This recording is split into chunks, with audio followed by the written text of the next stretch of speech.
제가 어렸을 때 교회를 가면 참 좋았습니다. 왜냐하면 맛있는 것도 주고 또 그것보다 참 많은 레크레이션들이 있었어요. 시골 교회인데도 불구하고 너무너무 재미있는 게임들을 많이 가르쳐주고 또 그것을 했었는데, 그 중에 기억나는 게임이 하나가 있습니다.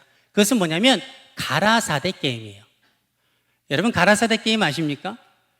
지금 성경 우리가 쓰고 있는 개정 성경에는 가라사대라는 말을 쓰고 있지 않아요. 그런데 예정 성경에는, 지금 우리가 보고 있는 성경에 예수님께서 말씀하시기를 또 예수께서 이르시기를, 이 부분을 가라사대로 번역을 했었어요. 그래서 예수님께서 말씀하실 때 가라사대, 가라사대, 가라사대, 이것들이 우리 가운데 읽혀지고 자꾸만 반복되니까 이것을 모티브로 삼아서 만든 게임이 가라사대 게임이에요.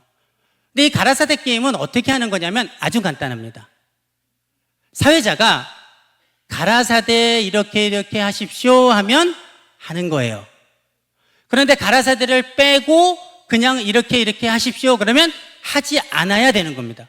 그걸 만약에 하면 탈락하는 거예요. 예를 들면 가라사대에 오른손을 올리세요 그러면 올려야 되는 거예요. 그리고 그냥 오른손을 내리세요 그러면 들고 있어야 되는 거예요. 어렵습니까? 쉽죠? 해보고 싶으시죠? 지금 마음에 막 해보고 싶은 마음이 드시죠? 한번 해볼까요? 네. 제 말을 잘 들으셔야 돼요. 가라사대에 오른손을 드세요. 가라사대에 왼손을 드세요. 아유, 너무너무 잘하시네요. 힘드시죠? 네, 내리세요. 네, 내리신 분들은 다 탈락하신 거예요. 그렇죠? 제가 가라사대를 하지 않았잖아요. 가라사대 내리세요. 네. 여러분 재밌죠? 그런데 이 게임이요, 사실 재미만 있었던 건 아니에요. 뒤돌아보면 이 게임 안에 예수 그리스도의 말씀의 절대적인 권위, 그리고 예수 그리스도의 그 권위 앞에 순종하는 어떠한 그런 경건의 훈련이 담겨져 있었던 것 같습니다. 그래서 요즘처럼 자신의 생각과 이기심과 판단과 계산으로 말미암아서 말씀에 순종하지 못하는 시대에는 어쩌면 이런 게임과 같은 그런 경건의 훈련이 우리에게 필요하지 않을까, 그런 생각이 들곤 합니다. 오늘 말씀을 보면 예수님께서 갈릴리 해변을 다니시다가 베드로와 안드레와 야고보와 요한을 제자로 부르시는 장면이 나옵니다. 그런데 예수님께서 그들을 부르실 때에 많은 것을 설명하지 않으세요. 그들에게 내 제자가 되면 이러한 것들을 너희에게 보상으로 줄게 라고 말씀하지 않으세요.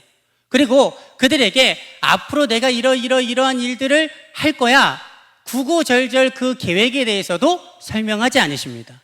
딱 한마디 하세요. 나를 따라오라. 나를 따라오라.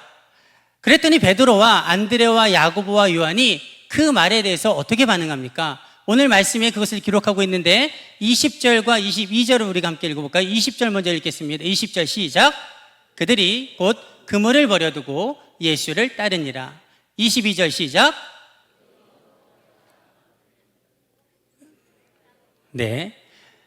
자, 여러분 보세요. 22절 말씀 보면 그들이 곧 배와 아버지를 버려두고 예수를 따르니라 이렇게 말하고 있어요. 즉 그들이 즉시 그물과 배와 아버지를 버려두고 예수님을 따랐다라는 거예요. 여러분은 지금 나를 따라오라는 이 말씀에 배와 그물과 아버지를 버려두고 즉시 예수님을 따랐던 이 베드로와 안드레와 야고보와 요한의 이 행동이 이해가 되십니까?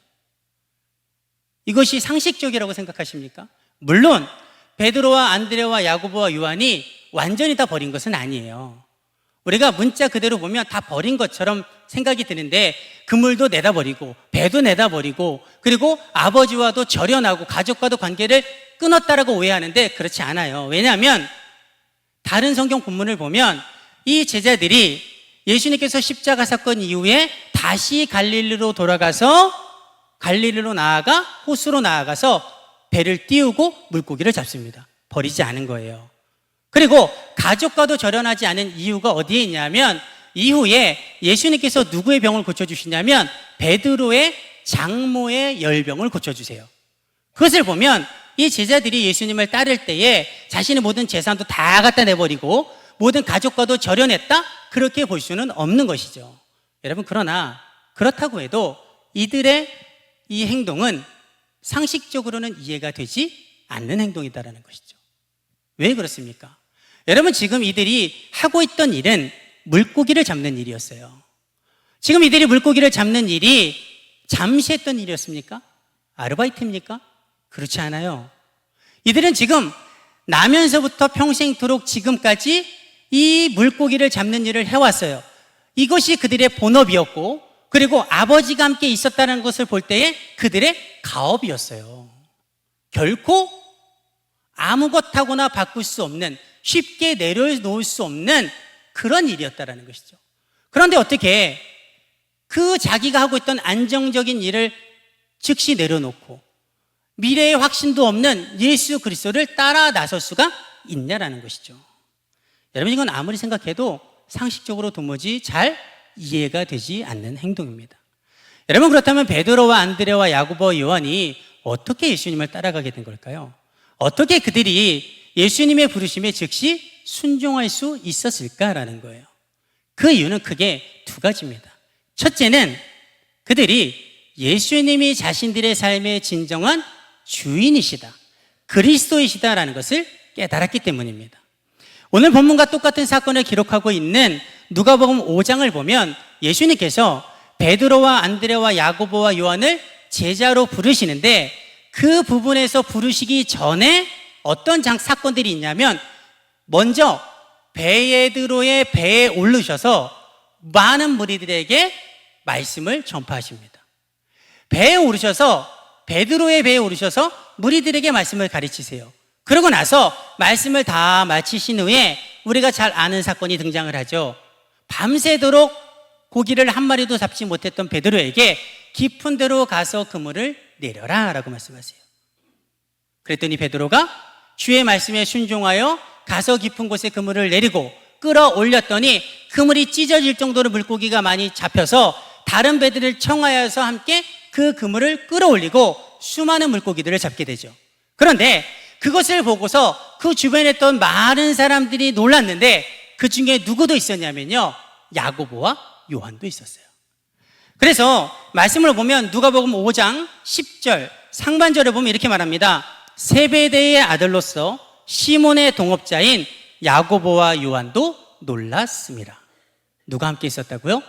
야고보와 요한이 함께 있었다고요. 즉 베드로와 안드레와 야고보와 요한은 먼저 예수님께서 그들을 제자로 부르시기 전에 예수 그리스도가 전하시는 말씀을 들었고, 그리고 예수님께서 말씀하신 그것에 순종하여서 그물을 내리고서 기적이 일어나는 것을 먼저 체험했다라는 것이죠.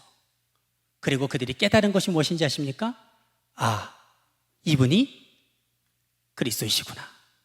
아, 이분이 진정한 주인이시구나. 우리가 기다리던 그 주님이 우리 가운데 찾아오셨구나. 이제 내 삶의 주인이 내가 아니라 저분으로 삼아야 되겠다는 그 생각이 들기 시작한 거예요. 그래서 누가복음 5장 8절을 보면요, 그 사건 이후에 베드로가 예수님 앞에 엎드려 이렇게 고백을 해요. 주여, 뭐라고요? 주여, my Lord, 나를 떠나소서. 베드로의 고백이 예수 그리스도를 향하여서 주여라고 고백을 하는 거예요. 아, 예수님이 나의 주인이십니다. 아, 내가 주인인 줄 알았는데 예수 그리스도께서 내 앞에 계신 당신이 나의 주인이십니다. 그렇게 고백을 했다는 것이죠. 즉 베드로와 안드레와 야고보 요한이요, 예수님의 부르심에 즉시 순종할 수 있었던 이유는 자신들의 삶의 진정한 주인이 자신들이 아니라 예수 그리스도라는 것을 깨달았기 때문이다라는 것이죠. 그러니까 내가 주인이 아니니 내 앞에 서 계신 예수님이 주인이 그 주인의 권위에 복종할 수밖에 없었다라는 것입니다. 여러분, 저와 여러분 어떻습니까? 여러분은 예수님이 여러분의 삶의 진정한 주인이심으로 믿습니까? 우리는 당연히 믿고 있습니다. 왜냐하면 우리는 모두 예수님을 처음 만날 때에 예수님을 나의 삶의 주인으로 영접했고 또 예수를 나의 주라고 고백했던 사람들이기 때문입니다. 여러분, 그런데 왜 우리는 예수님의 말씀에 순종하기가 어려운 걸까요? 왜 우리는 살아가면서 하나님의 말씀이 우리에게 들려질 때마다 고민하고 갈등하고 때로는 포기하고 그것에 대해서 거절하는 일이 일어나는 것일까요? 예를 들면 과부와 고아를 돌아보고 내 이웃을 내 몸과 같이 사랑하라고 말씀하셨는데, 왜 우리는 그 말씀을 알고 있으면서도 그런 상황이 되었을 때 우리 주변에 우리의 도움이 필요한, 경제적으로 우리의 손길이 필요한 사람들을 만났을 때 왜 우리는 지갑을 열기가 힘들고, 왜 우리는 우리를 희생하여서 그들을 돕지 못하는 것일까? 또 너희가 마음을 다하고 뜻을 다하고 목숨을 다해서 주 여호와 하나님을 사랑하라고 하는 그 말씀을 너무나도 잘 알고 있는데도 불구하고 왜 우리는 삶 속에서 그 말씀대로 살아가지 못하고 그보다는 세상을 더 사랑하고 하나님의 뜻보다는 내 뜻에 더 관심을 두고 하나님의 일보다는 내 일에, 내가 원하는 것에 더 많은 열정을 가지고 살아가고 있는 걸까? 여러분, 그 이유는요, 우리가 구원받지 못해서도 아닙니다. 우리가 악해서도 아닙니다. 다른 이유는 없어요. 우리 마음에 예수 그리스도가 나의 주인이라는 그 사실이 희미해졌기 때문에 그렇습니다. 내가 내 삶의 주인이라는 그 나도 모른 채 들어온 그 생각이, 그 마음이 나로 하여금 주님의 뜻이 아닌 내 뜻대로 살아가게 만들었다라는 것이죠. 그래서 우리가 하나님의 말씀에 순종하기 위해서는, 그런 순종하는 삶을 살기 위해서는 무엇보다 우리의 삶 가운데 예수님이 나의 주인이시다, 예수 그리스도가 나의 삶의 진정한 주인이시다, 그것을 잊지 말아야 될 줄 믿습니다. 여러분, 신앙생활 잘하는 것, 말씀대로 살아가는 것, 너무나도 간단한 방법이 우리에게 있어요. 어렵지만 사실 본질적으로는 굉장히 간단한 원리가 우리 가운데 주어져 있습니다. 그것은 무엇이냐면 예수 그리스도의 주인 되심을 늘 상기하며 살아가는 거예요. 아침에 눈을 뜨고 기도할 때도 예수님이 나의 주인이십니다. 주님 뜻대로 살아가길 원합니다. 내가 식사 기도를 할 때도 한마디를 더 넣는 거예요. 예수님이 나의 주인이십니다. 내 삶의 주인은 내가 아니라 예수님이십니다. 내가 직장에 출근해서 자리에 앉아서 기도할 때도 가장 먼저 내가 하는 고백이 뭐겠습니까? 예수님이 나의 주인이십니다.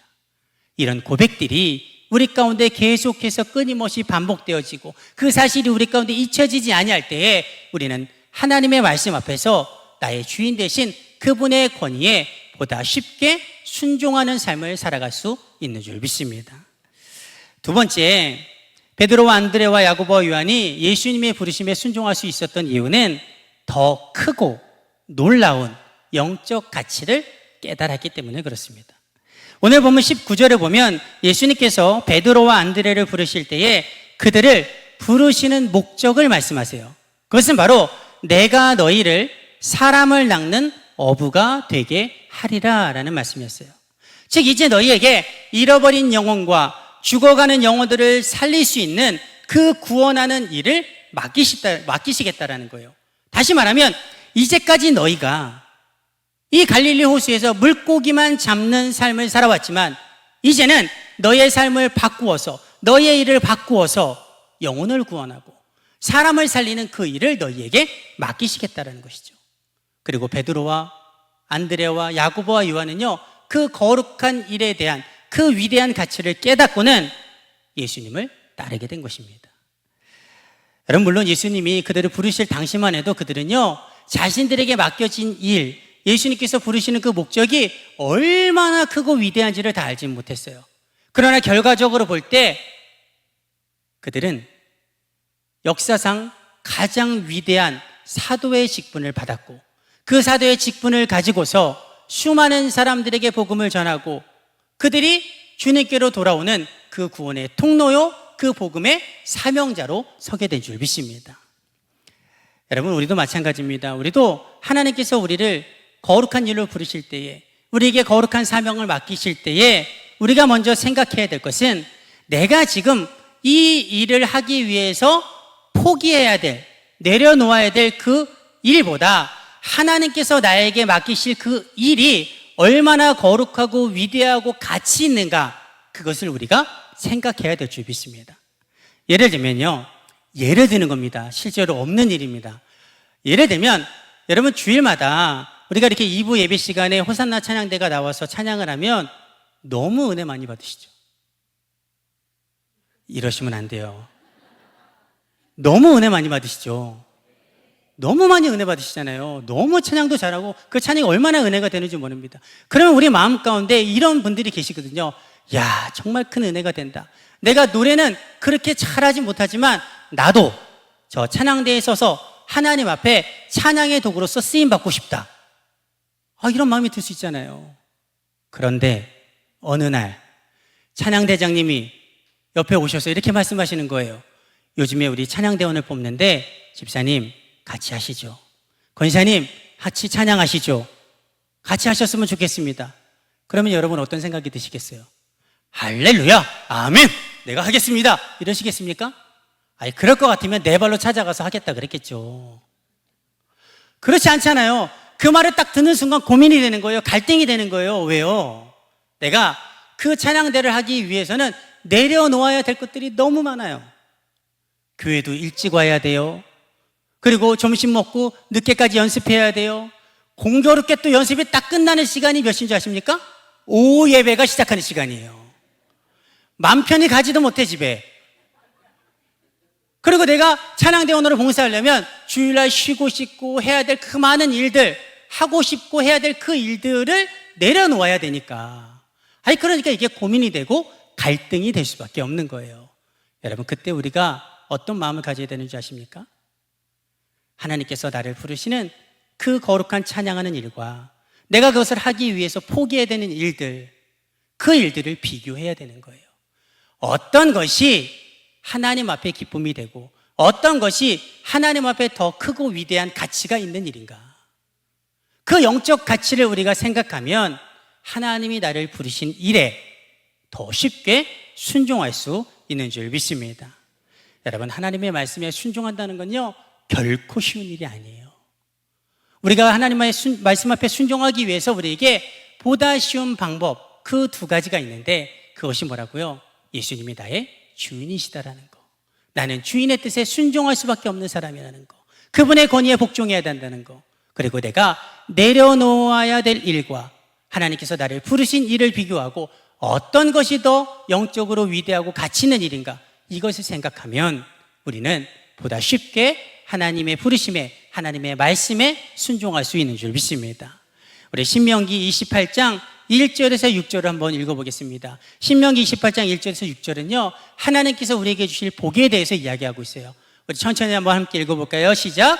내가 내 하나님 여호와의 말씀을 삼가 듣고 내가 오늘 내게 명령하는 그의 모든 명령을 지켜 행하면 내 하나님 여호와께서 너를 세계 모든 민족 위에 뛰어나게 하실 것이라.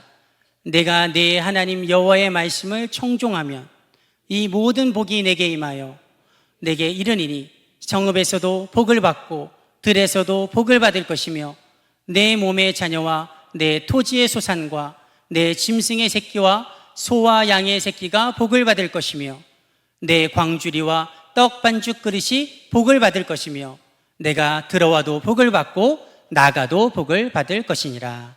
아멘. 여러분 보세요. 수많은 복들, 하나님이 우리에게 주시고자 하는 복들이 열거되어져 있는데 이 복을 받기 위해서 하나님은 딱 하나의 단서 조항을 다세요. 너희가 내 말을 듣고 행하면. 하나님의 말씀에 순종하는 자에게 이러한 복을 약속하고 있다라는 것입니다. 그러므로 우리는 하나님의 말씀에 순종하는 삶, 그것이 힘들지만 오늘 본문이 우리에게 들려주고 있는 이 지혜를 붙잡고 내 삶의 주인이 예수 그리스도라는 것, 그 권위에 내가 복종해야 됨을 깨닫고, 또한 내 하나님께서 나에게 말씀하신 그 말씀, 나를 부르신 그 일에 대한 가치, 그 위대함, 그 거룩한, 그 하나님의 기쁨이 되는 그 거룩한 목적을 깨닫고 우리는 하나님의 말씀 앞에 순종해야 될 줄 믿습니다. 그러면 그렇게 순종하는 저와 여러분 가운데 이 신명기 28장이 약속하고 있는 이 모든 복이 임하게 될 줄 믿습니다.